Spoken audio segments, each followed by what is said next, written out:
Here we go. So what we want to do is create a low relief for the bob of the clock. So let's see, how can I start this out? This is going to be the core of our bob. This is going to be a 1/2 inch thick. So this part is going to have the pendulum arm that's going to stick into it. So this is going to have weight added to it. Lead, I'll put some lead weight in there, but this is going to be the core. So I'll have the back of the bob and I'll glue this down to the top, and then we need a front.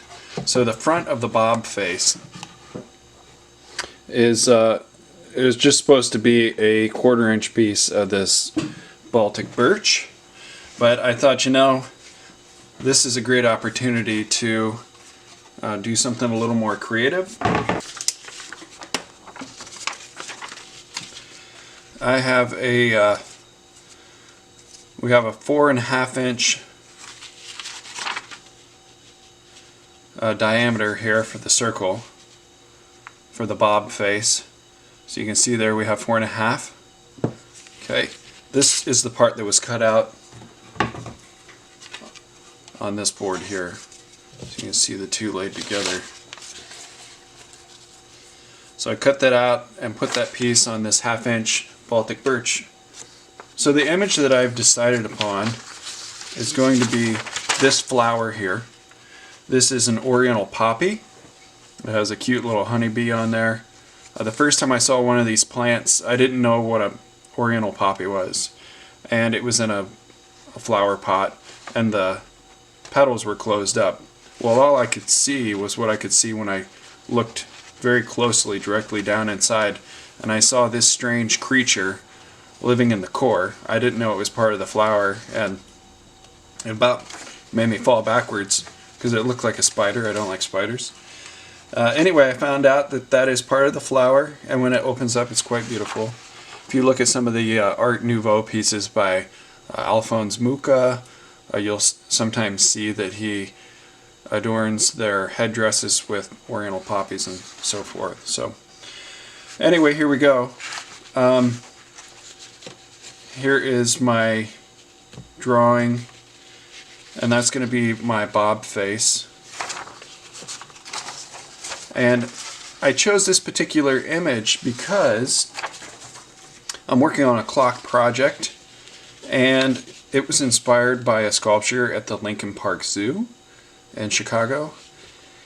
The children are asleep with a fairy above them, towering over them, and she is like kind of sprinkling the pollen from the Oriental poppy, I suppose, making the children go to sleep. And at the male child's right hand is a poppy laying down in the original piece. So this is just to pay homage, because, you know, what other imagery can you use? It's wide open, but I thought that this was really appropriate. So this is what I'm going to do. And I have my piece here that I can start that way. Okay? Okay. So at some point you'll probably see me speed this up. Oh, and I should mention a couple other things. So this is just a 2x4 that I cut. I ran a 4-inch screw through the back of it. It has a hex bolt, just a common bolt, and this is mainly for doing small little head pieces, something to set the heads on while I sculpt them. And I just turn it on its side, and that gives me a working plane that is not flat. If you sculpt flat like this, your image is going to be stretched out. Like, say like the arrows in a turn lane on the street, they make them super stretched out because the way that we perceive that arrow looks much shorter from behind the steering wheel, as if we were from a bird's eye view looking down. It has the same effect on your pieces. If you do them like this and then stand them up, they're going to look a little elongated or out of shape. So go ahead and set your pieces so that they're a little more square with your eyeballs. This is still not quite square, but it's comfortable. That's a tech tip. Tech tip.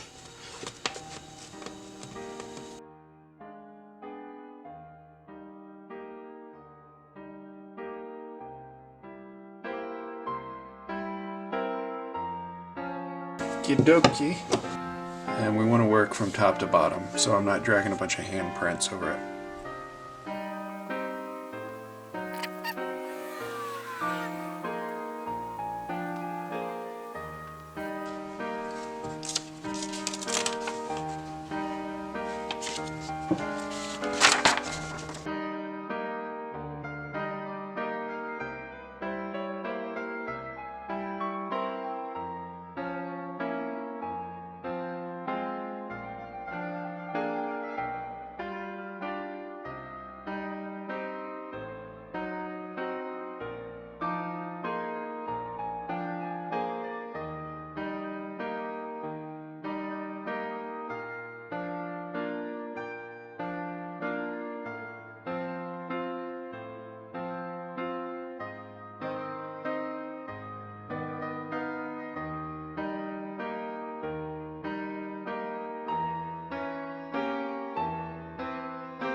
Thanks for coming along. If you enjoyed this video, please hit like. And if you'd like to see more videos like these, please hit that subscribe button. Also, please check out the video description for the items and equipment used in this project. Thank you.